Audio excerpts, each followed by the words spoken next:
Hi, I hope you will hear me.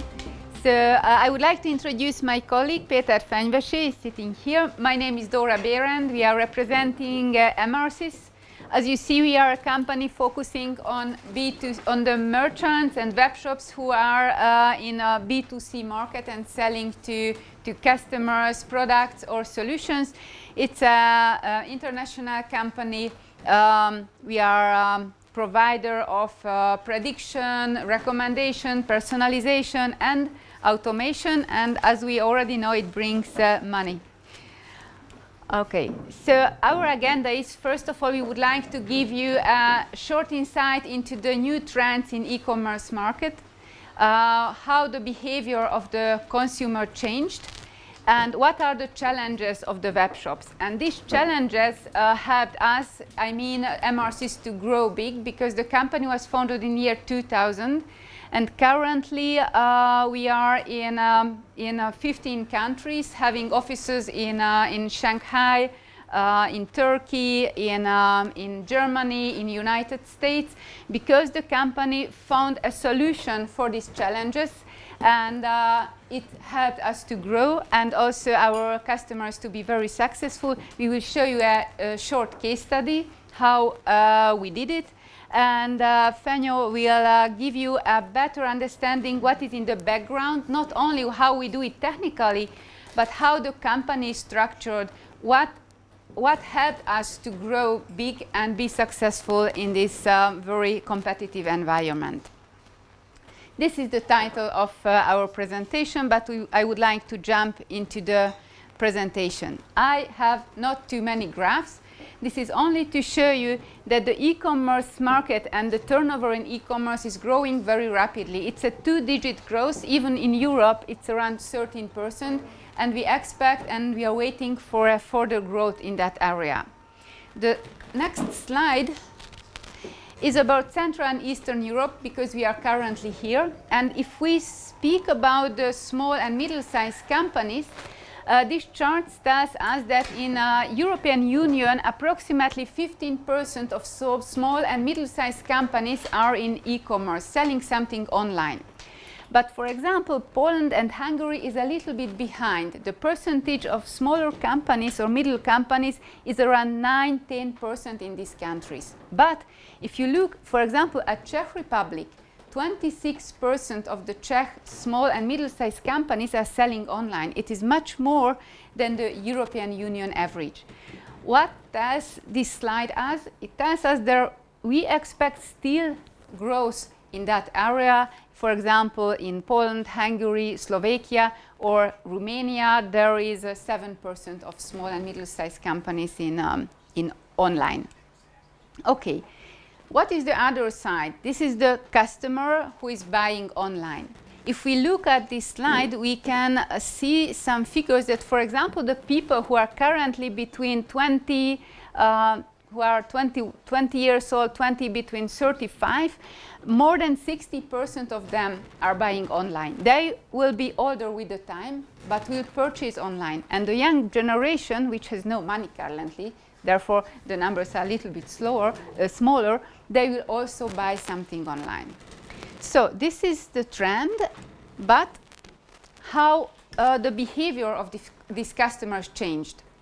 What was in the past? They went to an offline store, they looked around, spent half an hour there, they purchased something, maybe they asked friends to come together and check the products. And after that, if they were happy, they came back to us. But today, the picture looks like that. It's much more complex. They spend in an online store not half an hour, not even 10 minutes, not even 1 minute sometimes, just seconds. And what they do, they check your products in price comparison sites, they check it on the Facebook, they go to the blogs, they are on Twitter, they use many tools. If you want to catch them, if you want to sell your products to them, you have to be everywhere. You have to be on Facebook, you have sent SMS, you have sent push notifications, you have influenced everything in order to get them within this 1 minute which they spend on your web page. This is a huge challenge for the web shops. They are also using social media, so we have to be also there. if you look at this story historically, 10, 15 years ago when eCommerce was founded, I had a web page. Wow, great, I have web page, I can sell products. But what happened? I realized that I have sent emails, otherwise my customers will go away. And I realized that, wow, I should show some recommendations, because a woman is not interested sometimes in, I don't know, what products which I can sell only for men, if this is on my first page in the web shop. I realized that I should make some segmentations. Why? Because they want to be treated very personally, individually. If I have a daughter, I don't want that somebody sends to me, for example, toys like Darth Vader or any others. I want Barbies. Yeah? So I want personalized recommendations. If I don't get it from your web shop, one click and I am away. And I check on the Facebook. So if I am a web shop, I have sent these ads on the Facebook. Some of companies told already. I have to send SMS. I have to send push notification. Wow! And I have to do everything very quickly. It's a big challenge, and the customer is using many different tools. I have to communicate in order to bring him back. This was the big challenge which eCommerce realized and thought, okay, this is a problem in the web shops. If I have a solution, I can grow big, and my customers, the web shops, can make a lot of money. So what we did, because this is big data problem. I have a lot of information. If I have 10,000 or 100,000 registered email addresses, but it's enough. I have 20,000. How I send individualized, personalized recommendation to everybody? It's difficult. But if I could use this data, this is a research of McKinsey. If you could use this data, you could increase by 60% your operating margin. We have seen already in the previous presentation that automation can increase return on investment, because if you have big data, you have to automate it. So eCommerce is a multi-channel tool, and we make everything for our customers, everything in one tool. And I would like finally show you a case study. Toys R Us is our customer. We have a permission to present this data. Some data will be not real because it's confidential. But I would like to tell you the story, what was the problem of Toys R Us and how we solved it. They came to us because they had no customer intelligence tool. It was limited only to clicks and open rates. And they had no automation. They sent only birthday mailings. In addition, it was batch mailing to the customers. The design was unresponsive. We know already that all the newsletters should be beautiful, also on the mobile phone, on the tablet, and on the computer. So they had not it. They also had a lot of manual input. And as I mentioned, they sent batch emails. They told us, okay, eCommerce, please drive my online, please drive my online purchases. They wanted us to make a very detailed segmentation, but quickly. If they go to the IT department, ask them to make a segment, they will get back the result in 1 hour. It's too late. So they wanted to do that immediately. Please show me all my VIP customers who yesterday spent 1 minute in the product category Barbies, and send them immediately an offer of Barbies. If customers already did not come back for 90 days and they are active customers, send an email, wow, we miss you, come back. This is something what we recommend for you. So this was our task, to do that. Also to increase the number of returning customers, make a beautiful email design. And this is what I mentioned previously, to track the behavior. What are they doing on my web page? How many time do they spend? What they are looking at? What we did for them? We made a customer lifecycle analysis. I will not read all the data here, but we told them who are their first-time buyers, active customers, defecting customers, what is the average spend of a first-time buyer, what product categories is he interested in, and so on, a lot of additional information. Based on that information, we made a website personalization. Wow, I was looking at Barbies, not even putting Barbies in a cart. I don't have to do that. I just looked at the Barbies. I am not a registered person at all. But next time when I went to the web page, wow, I had my Barbies here. So this was what we did for them. Also, we identified the users for them. For example, here are the people, days since last website visit, who yesterday, this is number 1, who 1 day ago looked at category. This is a demo database, therefore looked at shoes. And I can tell the system, please automatically send to these people an email, newsletter, product recommendation. The other things what we do for them, we send automated campaigns.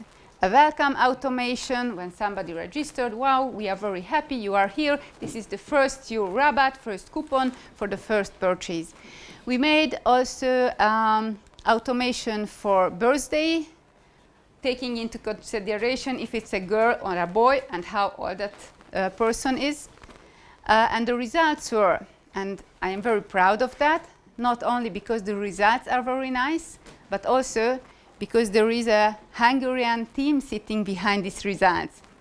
So we increased by 45% the conversion rate, by 40% the repeat purchases, the open rate tripled. Why? Because I received relevant information, not Darth Vader, and the click rate increased by five times. And this is an internal information. The product team, which was working there, had more time for other activities.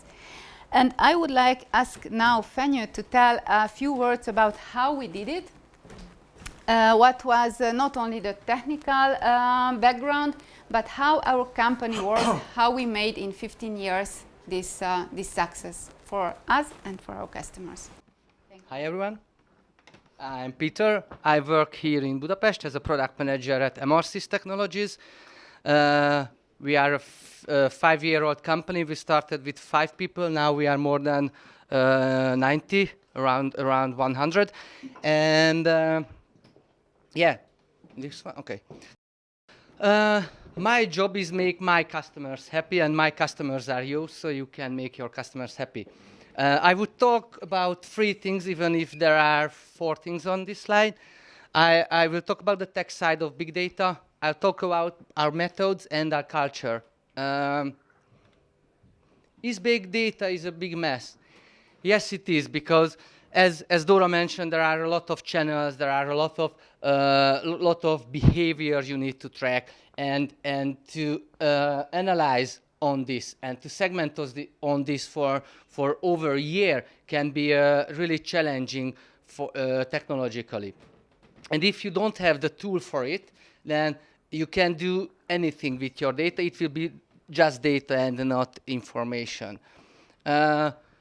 How big is it? We send out 7 billion emails a month, and we handle 100 million of behavior, like open clicks, purchases, just for our email channel. So handling this and give the opportunity to our customers to segment on this not in real time, but in really fast. So you don't need to wait for your IT department to create a segment. You can easily click it, and in a few seconds you will see the result of that. This is yeah. I just wanted to show that we have a lot of things in the background because we are integrated with a lot of systems. We have 15 environments around the world for our customers to be fast. We have more than 13 microservices in Amazon Cloud or in Heroku, and we have the possibility to integrate anybody with us. For example, social ads is a outside integration with eCommerce. So we give the power of social ads for our customers, and they can work with their data on social ads, not just on our system. So this technology that we are using is available for everybody. You can search it, you can buy it, or even is it open source. But to use this technology the right way, it's not easy. You need you need the right methods for it. In this part, I will talk about the methods, how we work, and how we try to solve your problems with technology, how we can rule the technology in the right way. Sorry. Yeah. So I think you heard about agile. Agile is everything. Agile is a buzzword now. I think it's really hard to do agile right, because everybody talks about, you can read the book and there are rules, but for me, agile is that we deliver business value in the fast and best possible way. For this, for example, we are working in extreme programming. We are working in continuous delivery. That means every day we push all the new codes, all the bug fixes, if there are, all the new features to all the environments. It's just push of a button, and it will be outside for 15 environments, or even for our services in the cloud. And this gives us the power. If there is something wrong, we can easily fix it. And in one day, every customer will have it. Or if we have a new feature, we can roll it out. We roll it out every day. And I can easily turn it on for you, for beta testing, for piloting, for gather feedback from you, from our customers. And this means we have the power for this. We're working in small teams. In the Hungarian office, 5 or 6 people working together. We are really close together. If we are working on the same problem or the same product, the teams sit in the same room, so the information flow will be seamless. And for development, you already heard about the Agile, but Agile for product design is a little bit different. There are some articles, there are some methods you can follow. We use the Spotify product design method, which help us to fast prototype something, to show it to customers, to test it with them. And if it's good enough, we put to our development team who have their methods, and easily and fast they can build it. And these methods are also available for everybody, but the culture is the thing that help us to rule these methods and use it well. As Dora said, we are a global company. Our customers work more than 140 countries. We have offices in 15 countries, and we gather all the information for the smart marketeers around the world. So we saw their requests, we can see their problems, we can work with them, and this gives us a really great power, and sometimes frustration, because there are a lot of needs around the world that we need to try to find the best solution for that. And these methods can help us, because it's not easy for if something is frustrating for you. I would like to know, as the big fish guy said, that designing is about find solution for problems.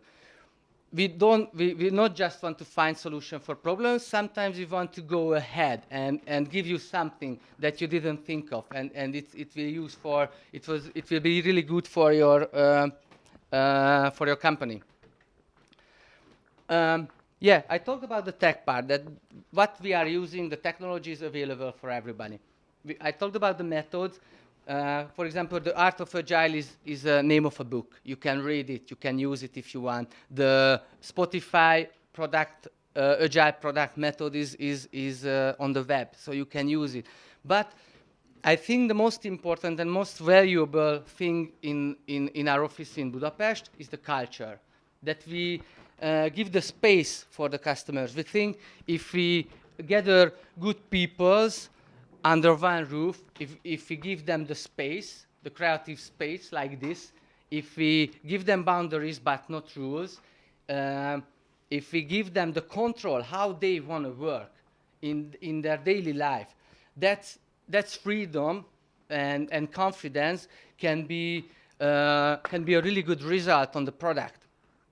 For example, our developers like to live on the edge. They want to try everything. They want to try the new technologies, and if it's good enough, then we can put it to the product. And if it's good enough, it's better than an old technology, it will be really good for you. In the Budapest office, oh, wrong button again. So, in the Budapest office, there are UX designers and researchers, data scientists, developers, security guys, DevOps guys, systech guys, support, product management. So everybody is in the same place, and we believe in, for Agile is really important, the face-to-face communication. So we really believe in that. So if the support get a ticket about a question, about a problem, they can stand up and go to the right team and get information or get the knowledge from the right people. And this gives us a really great power. So if the culture is give the freedom for everybody, then really great things can happen if you have good people in it. It's not relevant if it's developers or UX peoples or support. The important thing that you need good peoples, and you need to give the space for them. Yeah, I talked about the tech part. It's really tricky and hard to develop a big system like this. I talk about methods that are available for everybody, and the culture that's really important for us. And we have our vision, the one-on-one personalization, we have our goals, we have our objectives, and we have our teams that work in their different way, and we can align them with this mission and goals to build a better product. Because as you know, in your everyday life, where you work is a really fast-changing environment. There are new products, there are new channels you want to use, there are tons of data you can't analyze, and find a solution for your pain, it's not easy, because we need to be fast, we need to be agile, we need to find the right solution, and that's our challenge. And if the culture won't be good enough, or won't be as like it is, then we can fail. But the culture is that they stick these together. And yeah, our culture is around people and around our customers, because it's really important to talk with them and understand what they want, how they want it, and what are their problems. So this is the end of the presentation. If you have any question, we will be here on the bar, next to the bar after this, but you can reach us on these channels.